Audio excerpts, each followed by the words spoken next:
Hello students, हमारा chapter चल रहा है ह्यूमन रिप्रोडक्शन, जिसमें आज हम मेंस्ट्रुअल साइकिल के बारे में पढ़ेंगे, यानी कि मासिक चक्र के बारे में। तो मेंस्ट्रुअल साइकिल फीमेल के अंदर होता है और फीमेल के रिप्रोडक्टिव सिस्टम में हर महीने कुछ चेंजेस आते हैं फॉर जिसके कारण जो फीमेल है वो प्रिपेयर हो जाती है फर्टिलाइजेशन के लिए। उनका जो रिप्रोडक्टिव सिस्टम है प्रिपेयर हो जाता है पॉसिबल प्रेगनेंसी के लिए। तो इसी ये साइकिल लगभग 28 डेज में कंप्लीट होता है और रिपीट होता रहता है, इसीलिए इसे कहते हैं मेंस्ट्रुअल साइकिल। मेंस्ट्रुअल एक मेंसम नामक वर्ड से बना है और मेंसम का मतलब होता है मंथ। तो हर मंथ ये साइकिल होता है, इसीलिए इसको नाम दिया गया है मेंस्ट्रुअल साइकिल। अब हम इसके बारे में डिटेल से पढ़ेंगे। जो मेंस्ट्रुअल साइकिल है वो फीमेल में प्यूबर्टी पर स्टार्ट होता है। जब जो लड़कियां होती हैं लगभग 13-14 साल की होती हैं, तब उनके अंदर ये साइकिल स्टार्ट होता है और उनके अंदर जो ग्राफियन फॉलिकल है उसके बनने की प्रोसेस स्टार्ट हो जाती है और हर महीने एक ग्राफियन फॉलिकल बनता है किसी भी एक ओवरी के अंदर। ग्राफियन फॉलिकल बनने के साथ साथ जो गर्भाशय है, यूट्रस है, उसकी जो दीवार होती है, अंदर वाली दीवार एंडोमेट्रियम, वो थिक हो जाती है, मोटी हो जाती है कि अगर फर्टिलाइजेशन होगा तो जो जाइगोट होगा वो कहाँ सेटल होगा, कहाँ इम्प्लांट होगा, यूट्रस की वॉल के अंदर इम्प्लांट होगा। तो इसीलिए जो वॉल है वो मोटी हो जाती है। जब ग्राफियन फॉलिकल बन रहा होता है तो उस दौरान जो वॉल है वो मोटी हो जाती है। अब अगर फर्टिलाइजेशन होता है तो जो जाइगोट बनेगा और जो उसके अंदर सेटल हो जाएगा। तो फिर ये प्रोसेस नहीं होगा जब तक जेस्टेशन पीरियड चलता है, गर्भकाल चलता है, उस दौरान ये मेंस्ट्रुअल साइकिल नहीं होता है। और अगर फर्टिलाइजेशन नहीं होता है तो क्या होगा, ये जो ग्राफियन फॉलिकल बना है ये और साथ में जो गर्भाशय की दीवार मोटी हुई है वो, ये दोनों ही चीजें नष्ट हो जाती हैं और बॉडी से बाहर निकाल दी जाती हैं। तो इसे ही कहते हैं मेंस्ट्रुअल साइकिल। तो अब इसे हम 4 फेजेस के अंदर डिवाइड करते हैं। इसके अंदर हार्मोन्स भी यूज आते हैं, इसमें पिट्यूटरी के हार्मोन भी पार्ट लेते हैं और ओवरी के, कार्पस ल्यूटियम के हार्मोन भी पार्ट लेते हैं। तो कौन कौन से हार्मोन पार्ट ले रहे हैं, कैसे कैसे वो काम करते हैं, ये हम समझने के लिए हमने ये जो मेंस्ट्रुअल साइकिल है इसे 4 फेजेस के अंदर डिवाइड किया है। पहला फेज है मेंस्ट्रुअल फेज। पहला फेज है इसका मेंस्ट्रुअल फेज। मेंस्ट्रुअल फेज वो जिसके अंदर यूट्रस की जो वॉल है वो टूट जाती है। जो अंदर की जो वॉल मोटी हुई है, थिक हुई है, वो वॉल टूट जाती है और उसके अंदर बहुत सारी ब्लड वेसल होती है। वो सब ब्लड वेसल भी क्या होती है, डिस्ट्रॉय हो जाती है और उसे बॉडी से बाहर निकाल दिया जाता है वेजाइना के थ्रू। तो पहला फेज क्या है, मेंस्ट्रुअल फेज, और ये लगभग 1 से 5 दिन तक चलता है। कितने दिन चलता है ये? लगभग 1 से 5 दिन तक चलता है। इस दौरान जो प्रोजेस्टेरोन हार्मोन होता है, कार्पस ल्यूटियम का हार्मोन होता है, उसका लेवल बहुत कम होता है और ये प्रोजेस्टेरोन का कम लेवल ही यूट्रस की वॉल के कोलैप्स होने, टूटने के लिए रेस्पॉन्सिबल होता है, उत्तरदायी होता है। यानी जब प्रोजेस्टेरोन का लेवल कम है तो ये जो हमारा सिस्टम है उसको मैसेज दे रहा है कि अब यूट्रस की वॉल के मोटा रहने की जरूरत नहीं है, तो इसीलिए जो वॉल है वो टूट जाती है।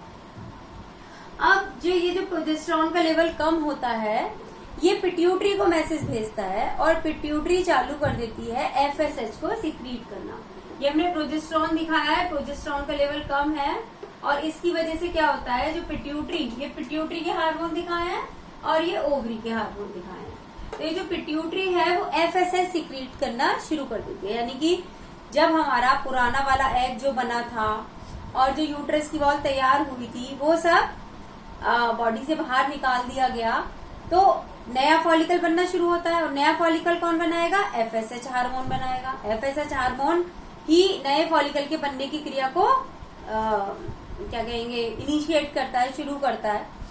तो जब प्रोजेस्टेरोन का लेवल कम होता है तो इसका मतलब कि जो यूट्रस की वॉल है वो कोलैप्स हो गई है, वो गिर गई है, टूट गई है।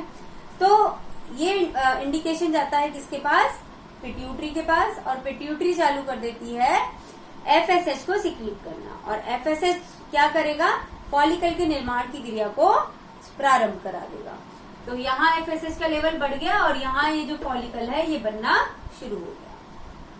क्लियर है यहाँ तक कि सबसे पहले प्रोजेस्टेरॉन का लेवल कम था जिससे कि मेंस्ट्रुएशन की प्रोसेस हुई, और जो प्रोजेस्टेरॉन के कम लेवल ने पिट्यूटरी को स्टिमुलेट करा और पिट्यूटरी ने सिक्रीट करना शुरू कर दिया एफएसएच, और एफएसएच के द्वारा फॉलिकल का निर्माण शुरू हो गया। अब नेक्स्ट फेज आ जाता है फॉलिकुलर फेज। जो फॉलिकुलर फेज है, माना कि वो 2 से 5 दिन है मेंस्ट्रुअल का टाइम, 1 से लेकर 5 दिन तक चलता है।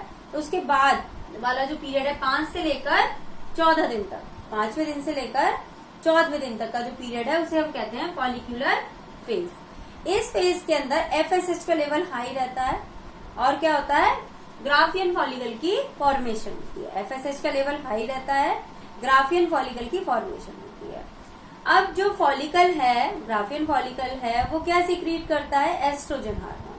तो जैसे जैसे फॉलिकल बनने की प्रोसेस स्टार्ट होती है, चलती है, बढ़ती है आगे, वैसे ही एस्ट्रोजन का लेवल बढ़ता चला जाता है। इससे क्या होगा, एस्ट्रोजन का लेवल बढ़ता चला जाएगा। अब एस्ट्रोजन क्या करता है, जो यूट्रस की दीवार टूट गई थी उसको दोबारा से रिपेयर करना शुरू कर देता है और उसको मोटी करना चालू कर देता है। और जो दीवार है वो लगभग कितनी मोटी हो जाती है, 2 से 3 सेंटीमीटर तक वो मोटी हो जाती है। सेकेंड फेज है फॉलिकुलर फेज।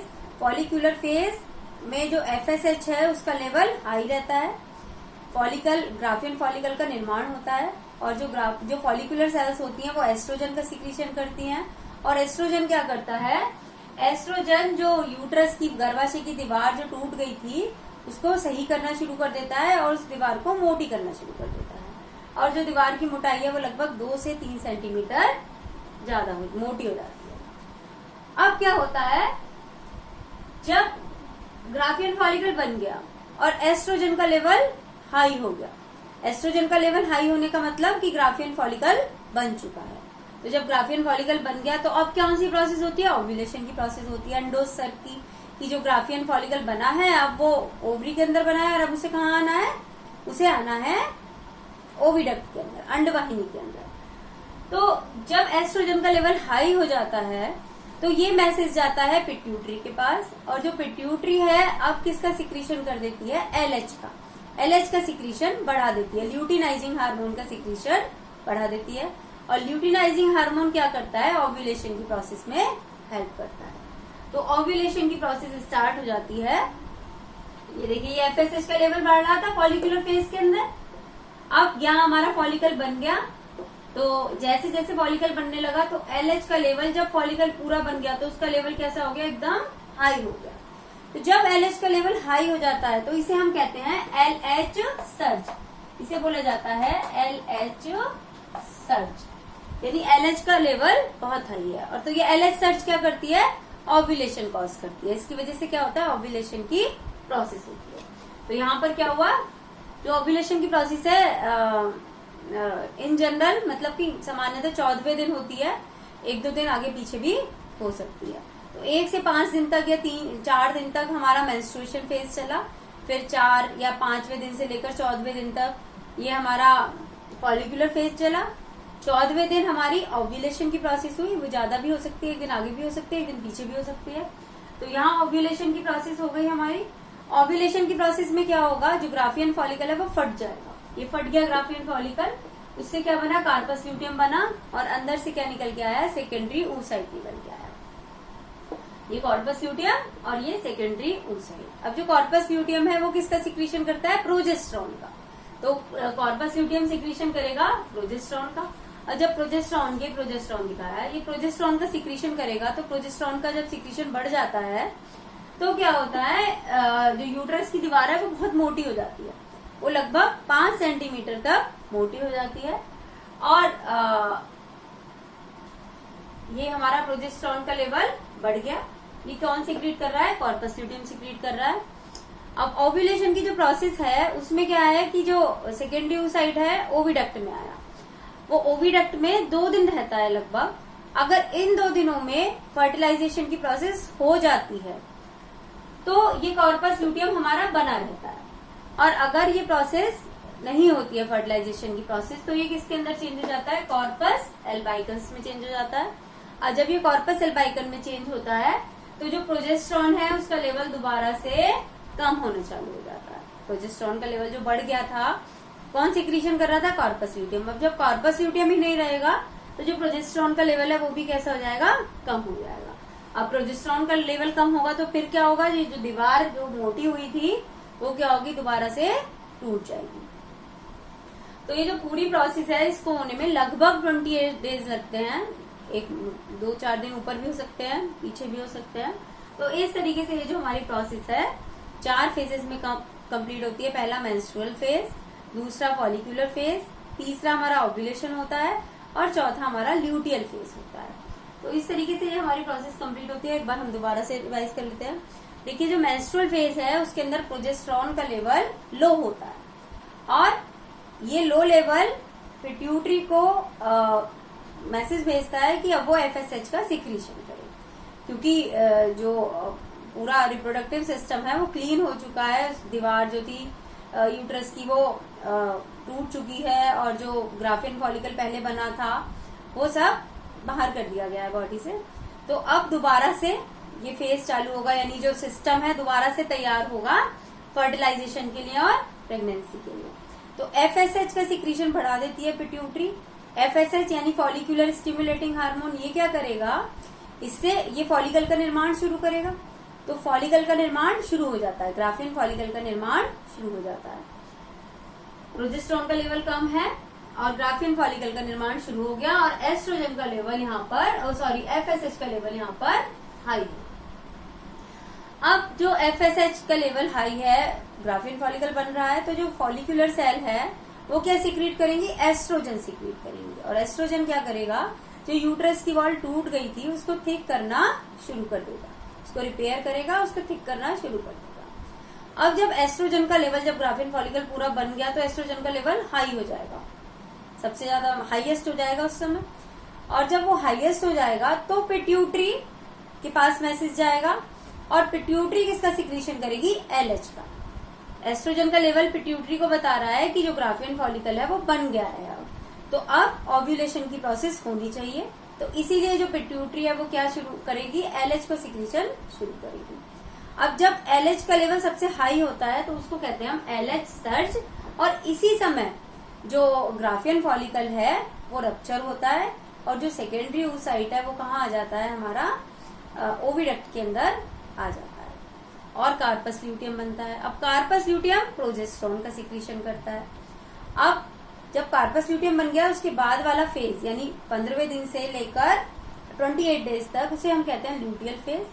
तो अगर फर्टिलाइजेशन होता है तो ये लगभग 3 महीने तक कार्पस ल्यूटियम बना रहता है। लेकिन अगर ये नहीं बनता है, ये अगर फर्टिलाइजेशन नहीं होता है तो ये जो कार्पस ल्यूटियम है ये डिस्ट्रॉय हो जाता है और क्या बन जाता है, कॉर्पस एल्बाइकन बन जाता है। अब प्रोजेस्टेरॉन का लेवल, जब कार्पस ल्यूटियम बना तो उसने प्रोजेस्टेरॉन सिक्रीट करना शुरू कर दिया। अब प्रोजेस्टेरॉन का लेवल हाई हो गया।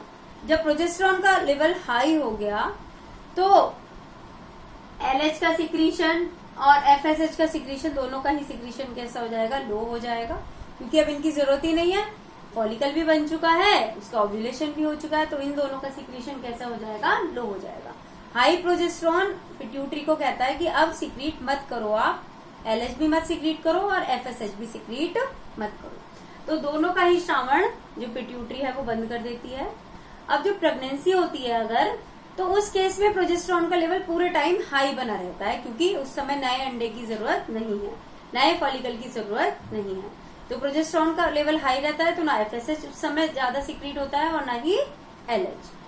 तो लेकिन अगर प्रेगनेंसी नहीं हुई है तो ये कॉर्पस ल्यूटियम कॉर्पस एल्बाइकस में बदल जाएगा और प्रोजेस्टेरॉन का लेवल दोबारा से कैसा हो जाएगा, लो हो जाएगा और ये साइकिल फिर से रिपीट होगा।